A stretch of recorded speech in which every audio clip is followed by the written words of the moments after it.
Assalamualaikum warahmatullahi wabarakatuh. Alhamdulillahilladzi arsala rasulahu bil huda wa dinil haqq liyudhhirahu 'alad dini kullih wa kafa billahi syahida. Asyhadu an la ilaha illallah wahdahu la syarikalah wa asyhadu anna Muhammadan 'abduhu wa rasuluh. Allahumma shalli 'ala Muhammad wa 'ala ali Muhammad. Ya ayyuhalladzina amanu taqullaha haqqa tuqatih wa la tamutunna illa wa antum muslimun. Ikhwani fiddin azakumullah, saudaraku kaum muslimin yang dimuliakan oleh Allah Ta'ala. Bersyukur kepada Allah Ta'ala sampai detik ini kita masih diberi kesempatan untuk mengilmui agamanya, sehingga bisa kita pahami dan lebih dari itu kita amalkan. Semuanya itu tidak ada lain, tujuannya adalah agar dalam kehidupan kita bisa selamat, ya, terhindar dari ujian, cobaan, hambatan, tantangan yang datang silih berganti dari kehidupan kita. Baik yang datangnya dari diri kita sendiri maupun dari luar. Ya, dari diri kita berarti adalah nafsu kita, dari luar bisa dari setan, iblis laknatullah, maupun dari pihak-pihak yang lain, dari manusia yang lain. Saudaraku kaum muslimin yang dimuliakan oleh Allah Ta'ala, dalam kesempatan kali ini kita akan membahas tentang riya atau pamer dan bahayanya.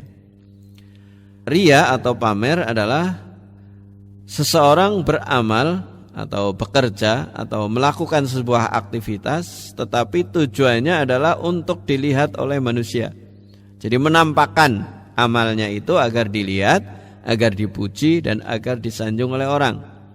Jadi bukan karena ingin mencari ridho Allah Ta'ala atau ingin memperoleh balasan dari Allah Ta'ala, tetapi ingin memperoleh balasan dari manusia. Mengawali kajian kita, saudaraku yang berbahagia, marilah kita bahas sebuah hadis Rasulullah SAW tentang 3 orang yang begitu pedenya di dunia, ya, yang di akhirat besok itu mengharapkan sekali akan memperoleh hadiah atau ganjaran dari Allah karena apa yang sudah dia usahakan di dunia. Yang pertama adalah seorang yang mati syahid atau mujahid. Kemudian yang kedua adalah orang yang alim atau orang yang hafal Al-Quran. Dan yang ketiga adalah orang yang dermawan. Rasulullah SAW berkata bahwa inna awalan nas yuqda yaumal qiyamah, bahwa nanti amal yang akan pertama kali dilihat oleh Allah Ta'ala di hari kiamat adalah amalnya orang yang mati syahid, ya, menurut pandangan manusia. Itu diperlihatkan fa'utiya bihi fa'arrafahu ni'amah. Jadi diperlihatkan kepada orang itu bagaimana ganjarannya orang yang mati syahid. Kemudian sama Allah Ta'ala dites ini, ditanya, apa betul kamu dulu itu melakukan itu? Fama amilta fiha, apa yang kamu lakukan dulu itu? Dia berkata, qataltu fika hatta tushidu. Saya dulu, kepada Allah Ta'ala berkata, mati syahid karena engkau. Allah Ta'ala Maha tahu, dia katakan kadzabta, bohong kamu, bahwa kamu sudah melakukan seperti itu li al yuqala jari, agar kamu disebut sebagai pahlawan atau pemberani. Dan itu kamu sudah peroleh di dunia. Kamu sudah terkenal dan kamu sudah dimakamkan di makam pahlawan. Sehingga sekarang tidak ada bagianmu. Maka diperintahkan kepada malaikat agar dia diseret ke neraka. Yang kedua adalah orang yang apa? Ta'allamal ilma wa 'allamahu wa qara'al Qur'an. Orang yang belajar ilmu, mengajarkannya, dan sebagai qori dia. Dia juga seperti itu. Ditanya sama Allah, apa yang kamu kerjakan dulu di dunia? Ya, saya sudah mengajarkan, Pak. Ya Allah, saya sudah membaca Quran hanya untuk mencari ridhomu, ya Allah, hanya untuk karenamu, memenuhi perintahmu. Tapi dikatakan oleh Allah Ta'ala, kadzabta, kamu sudah bohong. Dulu kamu di dunia melakukan itu semua agar engkau terkenal sebagai ustadz yang hebat, ustadz yang lucu, ustadz yang sangat bisa menyentuh. Kemudian juga kamu dulu sudah terkenal sebagai juara qiraah. Nah, itu semua sudah kamu peroleh di dunia, maka sekarang di akhirat tidak ada bagian apa-apa bagimu. Maka Allah Ta'ala menyuruh malaikat agar menyuruh orang ini diseret ke neraka. Kemudian yang ketiga adalah seorang dermawan, yaitu orang yang punya amal banyak, di sana sini memberikan sumbangan, memberikan hadiah, memberikan infak. Kemudian sama Allah Ta'ala besok di akhirat ditanya, apa yang telah engkau kerjakan? Aku memberikan hartaku hanya semata-mata untuk mencari ridhomu. Kadzabta, kamu sudah bohong. Kamu dulu melakukan amal hanya untuk dipuji oleh orang sehingga kamu terkenal sebagai seorang dermawan. Itu sudah kamu peroleh, di akhirat tidak ada bagiannya lagi. Maka Allah Ta'ala menyuruh kepada malaikat agar menyeret si orang ini dan dilempar ke dalam neraka jahanam. Na'udzubillahi min dzalik. Nah, saudaraku kaum muslimin yang dimuliakan oleh Allah Ta'ala, itulah bahayanya riya. Lebih dari itu, saudaraku yang berbahagia, riya itu juga salah satu bentuk syirik yang ini akan berakibat terhadap, dalam terminologi agama, adalah dosa. Ya, jadi riya ini, saudaraku, paling tidak ada 9 bahaya dari riya. Ya, ini. Marilah kita bersama-sama membahas ini agar kita bisa terhindar. Ya, jadi jangan cuma senang menghafal saja atau tahu ya ada 9 bahaya dari riya, tetapi yang penting kita berusaha untuk menghilangkan karena bahayanya sangat banyak. Apakah bahaya riya, saudaraku? Yang pertama adalah bahwa riya itu sangat berbahaya bagi kita orang yang beriman, ya, menurut Rasulullah SAW, daripada fitnahnya Dajjal. Masya Allah, Dajjal itu juga menyebar fitnah yang luar biasa, tetapi ya bahayanya itu tidak lebih besar dari bahayanya seseorang yang riya. Nah, ini dinyatakan dalam sebuah hadis bahwa Rasulullah pernah berkata, ala ukhbirukum bima huwa ahwafu alaikum indi minal masihid dajjal. Apakah kamu semua, begitu Rasulullah berkata para sahabat, mau menerima berita dariku bahwa aku sangat khawatir kepadamu, yang lebih besar khawatirnya daripada fitnahnya Dajjal. Qul, berkata para sahabat, qulna bala, ya kami semua ingin tahu ya Rasulullah. Para sahabat ini sangat antusias. Apa ada bahaya yang lebih besar dari bahayanya fitnah Dajjal?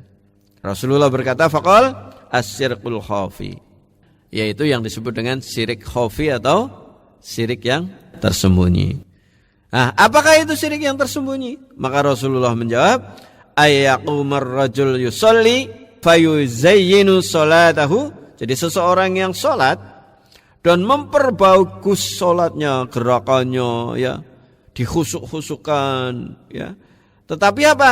Lima yara min nadhari rajul, agar dilihat oleh orang. Nah, itu. Jadi seseorang sholat tetapi motivasinya agar dilihat oleh orang. Nah, ini lebih bahaya menurut Rasulullah dibanding dengan fitnahnya Dajjal.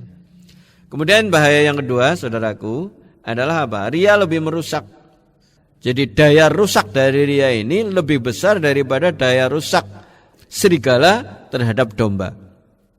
Sebagaimana dinyatakan oleh Rasulullah, madhibani ja'i'ani ursila fi ghanami bi afsadalaha min khirsil mar'i 'alal mali wasyarafi lidini. Ya. Jadi tidaklah 2 ekor serigala yang lapar dilepas di tengah sekumpulan domba itu tidak lebih merusak daripada merusaknya ketamakan seseorang terhadap harta dan kedudukan terhadap agamanya. Jadi agama seseorang akan rusak disebabkan karena ketamakan orang terhadap dunia dan keinginannya untuk meraih kedudukan. Nah, itu jadi beramal itu karena ingin memperoleh kekayaan atau karena ingin kehormatan. Ini akan membahayakan agamanya. Lebih bahaya daripada 2 ekor serigala lapar yang dilepas di kerumunan domba. Nah, yang ketiga, saudaraku, bahaya daripada riya adalah amal soleh itu mestinya kan akan berakibat baik. Tetapi kenapa justru akan hilang akibatnya itu? Ya karena tadi riya, ada unsur riya. Misalnya seperti sholat. Sholat itu, saudaraku kaum muslimin yang berbahagia, mestinya akan menjadikan si mushollin ini, orang yang suka sholat ini, jadi orang yang baik. Karena Allah Ta'ala berkata, inna sholata tanha anil fahsyai wal munkar. Sesungguhnya sholat akan menghindarkan seseorang dari perbuatan keji dan mungkar. Tapi apa nyatanya? Ya sholat jalan, korupsi jalan, menzalimi orang jalan. Nah itu karena apa? Mestinya orang yang sholat itu akan berdampak positif. Tetapi karena riya, ya ingin dilihat oleh orang, maka justru sebaliknya. Nah ini dijelaskan juga di dalam Al-Quran surat Al-Ma'un ayat 4-7. Fawailul lil musallin. Nah, orang yang sholat tapi malah dianggap celaka. Karena apa celaka? Mestinya sholat itu kan mendatangkan kebaikan. Ya, tapi ini kecuali alladzina hum an salatihim sahun, yaitu kecelakaan yang akan diperoleh bagi orang yang sholatnya lalai.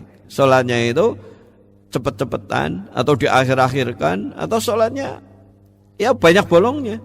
Tidak hanya itu saja lalai, tetapi alladzina hum yurauna, dan orang-orang yang pamer, suka berbuat riya, wa yamna'unal ma'un, dan tidak menolong dengan barang yang berguna. Nah ini bahaya yang keempat, saudaraku yang berbahagia, dia akan menghapuskan amal soleh.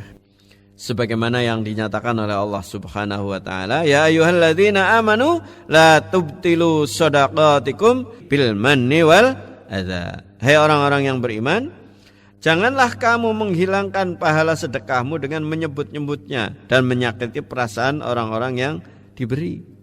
Kalladzi yunfiqu malahu ria'an nas. Seperti orang yang menafkahkan harta dengan cara riya atau pamer, ingin dipuji kepada manusia.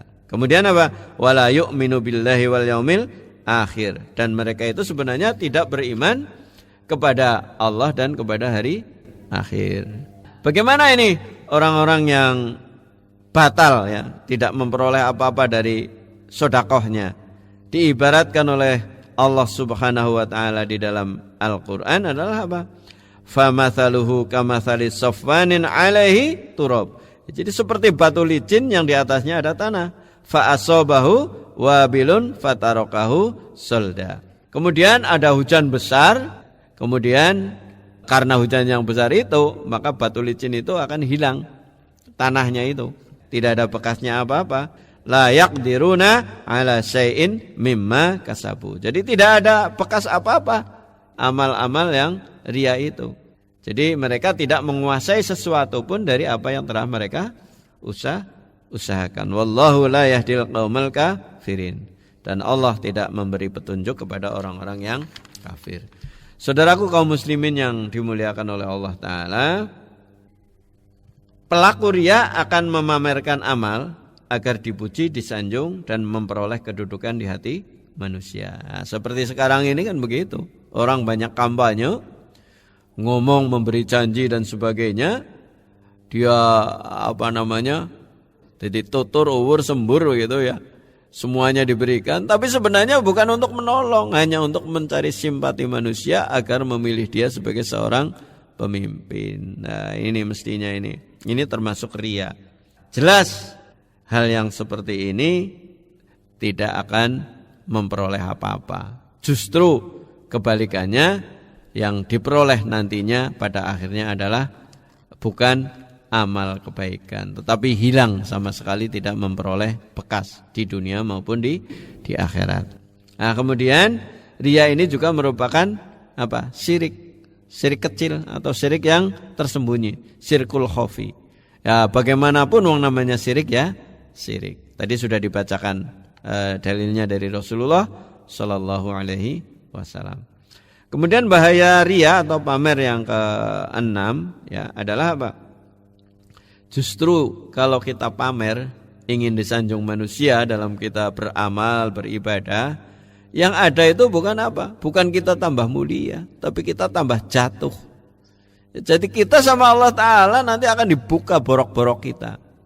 Jadi itu misalnya sekarang ini banyak fenomena di negeri kita ini ya. Orang yang suka nyumbang ke sana kemari, kemudian nyatanya itu adalah hasil korupsi, dikejar-kejar sampai lari keluar negeri. Bukan lagi kemuliaan yang diperoleh, tetapi karena seseorang ingin memperoleh pujian, jadi mencari dana untuk kampanye, ya untuk jadi pemimpin, padahal sebenarnya dana itu adalah dana yang tidak benar. Ya, karena tadi ingin dipuji oleh orang dan ingin apa? Ingin menjadi pemimpin atau untuk mencari kedudukan. Nah, ini Rasulullah Shallallahu Alaihi Wasallam dalam hal ini pernah memberitahu kepada kita. Ya, jadi Rasulullah ini sangat sayang kepada kita dan dia bisa memperkirakan apa yang akan kita peroleh kalau kita riya. Ini Rasulullah pernah berkata, "Man samma'an nas bi'amali." Barang siapa yang memperdengarkan amalnya kepada orang lain agar tahu amalnya, ya, samma'allahu bihi masami'a khalqih. Maka Allah akan menyiarkan aibnya, cacat celeknya di telinga para hambanya. Kemudian wasagharahu wa haqqarahu, dan Allah Ta'ala di samping akan menyiarkan aib kita, kemudian juga akan merendahkan seseorang yang tadi mencari pujian dan akan menghinakannya. Nauzubillahi min dzalik. Kemudian bahaya riya yang ketujuh adalah apa? Peraku riya itu tidak akan memperoleh ganjaran di akhirat. Ya, seperti tadi di awal hadis Rasulullah tadi, ya, orang yang mati syahid ingin sesuatu nanti di akhirat. Orang yang mencari ilmu, ahli qiraah, nanti ingin sesuatu di akhirat. Orang yang suka berderma ingin sesuatu, tapi tidak memperoleh apa-apa kecuali malah justru dilempar ke dalam neraka. Rasulullah dalam hal ini pernah berkata, "Basyir hadhil ummah." Sampaikan kabar gembira kepada umat ini. Dengan apa? Bisana, dengan keluhuran. Kemudian warif'ah, dan dengan kedudukan yang tinggi, keunggulan. Kemudian apa? Waddin, dan beritakan kabar gembira kepada umat ini dengan agamanya. Kemudian wan nasri, ya, dan juga dengan pertolongan dari Allah, dan lebih dari itu berilah kabar gembira kepada manusia dengan apa? Wattamkin fil ardi, kedudukan yang mulia di dunia. Faman amila minhum amalal akhirati lid dunya. Jadi barang siapa yang melakukan amal akhirat tetapi untuk mencari keuntungan dunia, ya jadi pamrih, pamer, mencari keuntungan dunia, lam yakun lahu fil akhirati nasib, maka di akhirat sudah tidak memperoleh apa-apa. Nah, jadi seperti tadi kasus sudah terkenal jadi pahlawan, juara qiraah, jadi ustadz, kemudian jadi dermawan, sudah terkenal, ya sudah dapat di dunia, di akhirat tidak dapat apa-apa. Kemudian yang 8, saudaraku, bahaya riya adalah apa? Menambah kesesatan seseorang. Jadi kalau seseorang itu pamer, minta dipuji, bukan dia akan memperoleh hidayah dari Allah, tapi justru akan tersesat atau semakin jauh dari Allah Ta'ala. Nah, ini sebagaimana orang-orang yang disinyalir oleh Allah Ta'ala di dalam Al-Quran. Yukhadi'una Allah walladzina amanu wa ma yahda'una illa anfusahum wa ma yash'urun. Jadi orang-orang itu dengan perbuatan riyanya tadi, seolah-olah berbuat baik, itu hendak apa? Menipu Allah dan orang-orang yang beriman. Padahal sebenarnya mereka tidak menipu kecuali kepada diri mereka sendiri. Jadi orang riya pada dasarnya, saudaraku yang berbahagia, adalah orang yang berpura-pura sebenarnya, mencari sesuatu yang tidak sesungguhnya. Nah, mereka menipu diri sendiri. Fi qulubihim marad, karena di dalam diri mereka ada penyakit di dalam hati mereka. Fazadahumullahu marada, dan karena ketamakannya terhadap pujian, ya, terhadap kebohongan itu, justru Allah akan semakin menambah penyakitnya.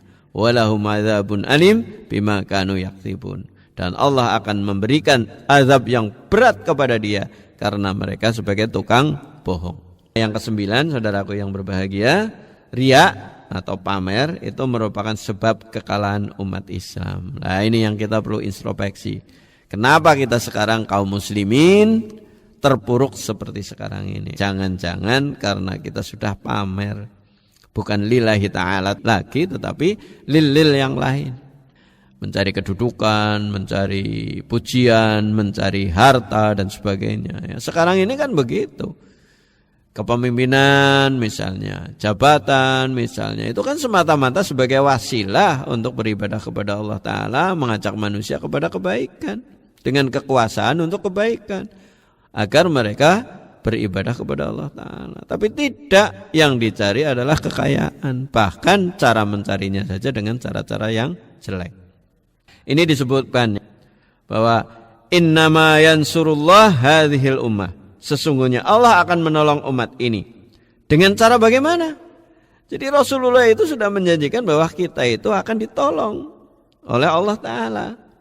Dengan apa? Bidha'ifiha, dengan melalui orang-orang yang lemah di antara kita. Kemudian apa? Bida'watihim, dengan doa-doa mereka.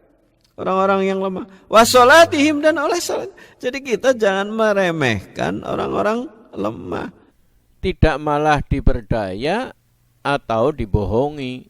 Ya, agar memilih kita diberi uang. Kita beri janji yang muluk-muluk demi kamu agar kamu sejahtera. Padahal itu sebenarnya hanya untuk mencari kedudukan mereka. Mereka sudah melakukan perbuatan riya, yaitu apa? Dengan tujuan untuk memperoleh sesuatu selain ridho Allah Subhanahu wa taala. Wa ikhlasihim, dan Allah Ta'ala menolong kita karena keikhlasan orang-orang yang lemah di antara kita, yaitu para mustad'afin. Nah, ikhlas saudaraku yang menyebabkan kita ditolong oleh Allah ya dari berbagai keterpurukan. Saudaraku kaum muslimin yang berbahagia, demikianlah 9 bahaya dari riya. Mudah-mudahan kita bisa menghilangkannya sedikit demi sedikit lah. Jangan sampai kita, ya memang itu sudah sangat manusiawi ya, kita ingin dipuji.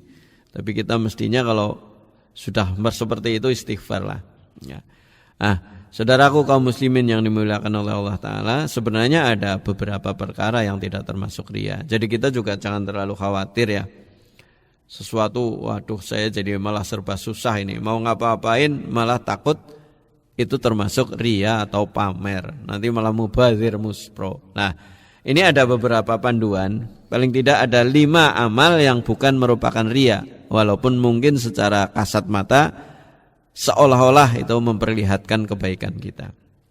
Apa saja itu saudaraku yang berbahagia? Yang pertama, perkara yang tidak termasuk riya adalah apa? Pujian manusia atas kita, tatkala kita sudah melakukan kebaikan, tapi tujuan kita sebenarnya tidak ingin dipuji. Jadi apabila seseorang mengamalkan sesuatu perbuatan dengan ikhlas, sehingga sampai selesai amal itu, ya ikhlas terus, kemudian ada orang yang mengetahui bahwa kita melakukan perbuatan baik dan dia memuji kita. Nah, itu bukan termasuk riya. Kan pernah dikatakannya An Abi Dzar. Jadi Abi Dzar itu pernah berkata, qala qila li Rasulillah sallallahu alaihi wasallam. Jadi dia berkata, "Ya Rasulullah, ara'aitar rajul ya'malul amal minal khair." Bagaimana pendapat engkau tentang seorang yang mengerjakan satu amal kebaikan? Kemudian apa? Wayah maduhun nas alaih. Kemudian orang memujinya. Bagaimana ini? Qol, berkata Rasulullah, tilka ajilu busral mu'min. Itulah kabar gembira bagi orang-orang mukmin yang diberikan terlebih dahulu di dunia.